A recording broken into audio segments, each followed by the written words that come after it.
Bom, Marcos, a gente vinha já conversando aí ao longo dos dias sobre essas questões, né? E acho que foi legal você ter dado a oportunidade de a gente, né, colocar essa discussão né, para todo mundo, né? Porque primeiro acho que em relação vou começar pelo comentário que você fez direcionado a Daniela, porque tem a ver com que depois a questão que você colocou para mim, eu acho. Porque quando eu estava propondo uma discussão sobre as noções ligadas à hibridização, né, estou colocando de forma muito geral, e a questão do ciborgue, não é no sentido, acho que, de que há noções boas e ruins. As noções não são boas e ruins em si mesmas, os conceitos, né? Eles podem ser utilizados com maior ou menor eficácia para o que se pretende, né? Então, a minha questão com a questão da hibridização e do ciborgue, que não é nem eu mesmo, né, em trabalhos antigos e mesmo na tese uso, né, dialogo bastante com Latour também sobre certos aspectos. A minha preocupação é com um certo controle, num sentido positivo, um uso mais consciente dessas noções e mais delineado, dizendo que tipo de... Porque o ciborgue é um universo de semântico enorme, né? Toda essa literatura ciborgue. Então, quando a gente emprega um termo dessa natureza, é preciso controlá-lo, eu acho. Pelo menos eu, como leitor, sinto a necessidade de que o autor diga: eu estou querendo dizer isso e não aquilo com o ciborgue. Aí tudo bem, né? E certamente essa dimensão que a Daniela falou é uma das coisas extremamente importantes que a questão do ciborgue recoloca, que é a questão política, né?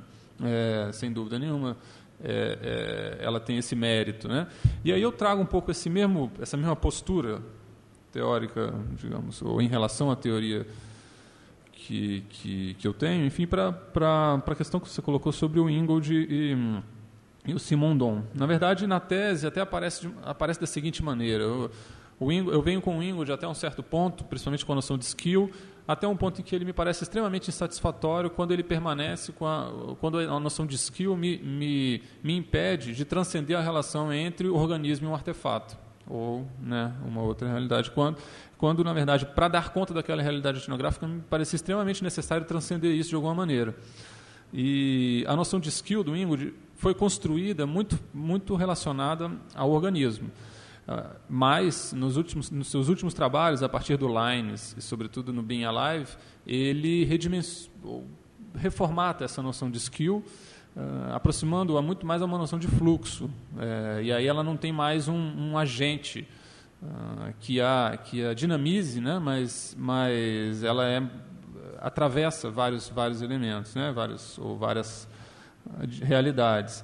Eu até, enfim, tive a oportunidade de colocar essa questão para ele, se ele achava que enfim, a noção, ele estava reformatando a noção de skill, porque nesses últimos trabalhos do Ingold é impressionante a similaridade no Lines e no Being Alive com as reflexões do Deleuze. Tanto é que ele faz um comentário dizendo que ele, inclusive, não havia lido Deleuze antes de fazer essas reflexões, né?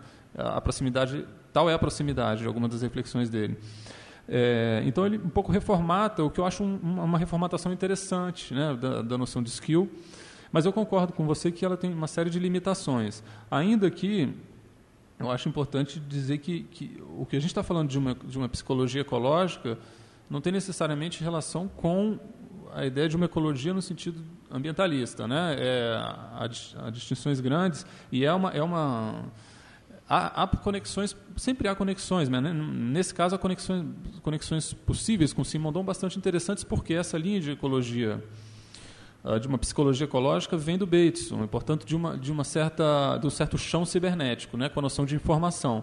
E a principal definição, o cerne da definição de ecologia do Bateson é que ecologia não é fluxo de energia ou cadeia trófica, né? Mas é a relação entre seres, né? É isso que deveria ser o plano da ecologia. Isso tem algo de interessante, de instigante, né? Então, enfim, as compatibilidades elas não podem ser colocadas em termos de pacotes fechados, né? Em que o Ingold em que eu me aproximo mais do Ingold, em que me aproximo mais do Simondon, acho que é o recorte a fazer quando a gente está falando de etnografia, né? A gente está falando aqui de defesa de uma teoria ou outra, mas, né, de que forma esses autores contribuem para a elucidação de um elemento etnográfico. E quando você fala da rede, a ideia é essa mesmo, né? Quando a rede se coloca como uma inovação técnica e os próprios laguistas a rejeitam, através de uma espécie de mal-entendido produtivo, né, para usar os termos do Bruce Albert, por exemplo, porque, dizendo muito simplesmente, os funcionários do IBAMA, houve um acordo pela proibição da rede, obviamente, que se transformou depois num acordo de pesca, mas os funcionários do IBAMA estavam trabalhando na perspectiva de que a rede pesca muito, e os pescadores com a perspectiva de que a rede pesca mal, né? Então, e por razões diferentes, né? Porque os biólogos estavam trabalhando na noção de população e de esforço de pesca, etc., e os laguistas trabalhando numa interação direta com o peixe, né? A partir daí tem vários desdobramentos possíveis, mas eu também não uso o Ingold para tratar do ambientalismo. Acho que não é até nem gosto muito da parte do trabalho dele em que ele fala do ambientalismo. Acho muito genérico, né? Pouco útil.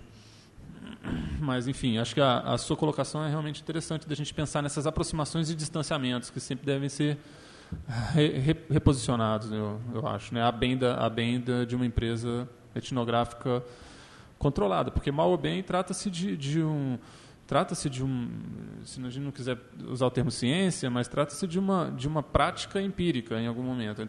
Acho que é possível falar isso depois, né, da onda pós-modernista aí dos anos 80, acho que isso se coloca de novo como uma coisa importante. Então, em que medida dialogar com essa empiria, formatá-la, dialogar, e que estatuto se dá a ela, acho que volta a ser uma questão importante, né? E mais complexa, talvez.